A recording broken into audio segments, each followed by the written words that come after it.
Natural and inevitable though it may be, death confuses us nowadays.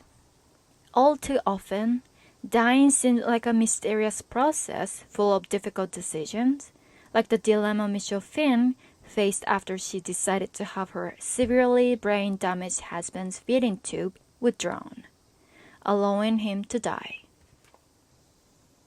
So complex and painful are the medical and ethical questions surrounding such an event that it's easy to overlook the fact that until recently, we had a single simple medical understanding of death.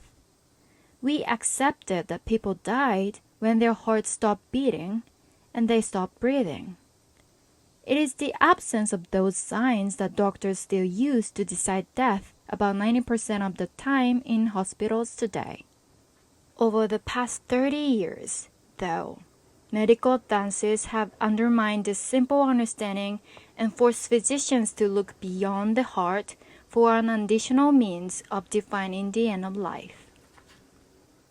Now the doctors are able to keep a patient's heart beating mechanically or replace a damaged heart with a new one. We have turned to the brain as a place to decide death. The brain cannot be transplanted or replaced by any machine. Without a working brain, people cannot breathe or maintain their blood pressure. They also lose the traits that we commonly associate with humanness, such as their ability to communicate, as well as any awareness of their surroundings. Although widely accepted in medical practice, the concept of brain death has spawned a host of medical, legal, ethical, and philosophical debates, and recently has come under attack by different religious or political groups. Some say that defining death should not be left to physicians, that the death of the brain is not the same as the death of a person. Others resist any definition of death that is based on science and technology.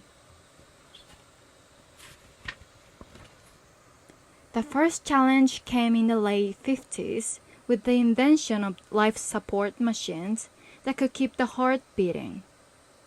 According to the traditional way of thinking about death, patients who are supported by this kind of machine are still alive, but they cannot recover from severe brain damage, which means they will never again be aware of their surroundings, recognize or respond to their loved ones, or have any thoughts or emotions. There's a second challenge arising from the medical and technological advances. A dying person may be a potential donor of vital organs, such as the heart or lungs. If a surgeon operates quickly enough, a heart that has stopped in one body can be removed and transplanted into another, where it can return to normal working, possibly for many years. The stopping of the heart, then, is not a satisfactory way of deciding death. It is important to understand that brain damage is not an all-or-nothing state, though. Some patients cannot move but can breathe or their hearts still keep pumping.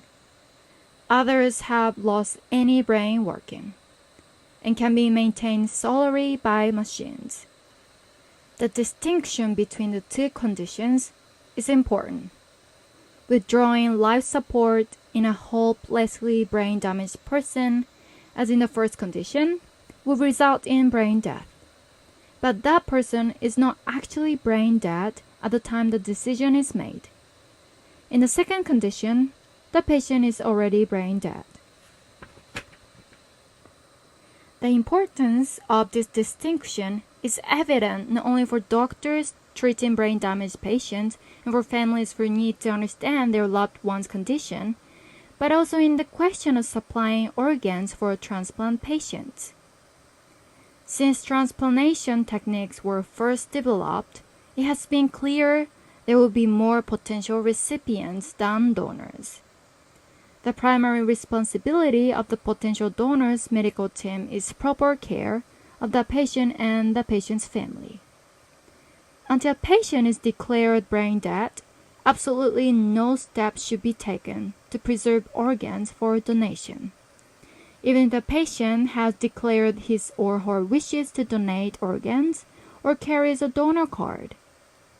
Without clear guidelines for brain death, the basis for deciding to stop life support machines and to remove organs for transplant will be vague, subjective, and likely to change often.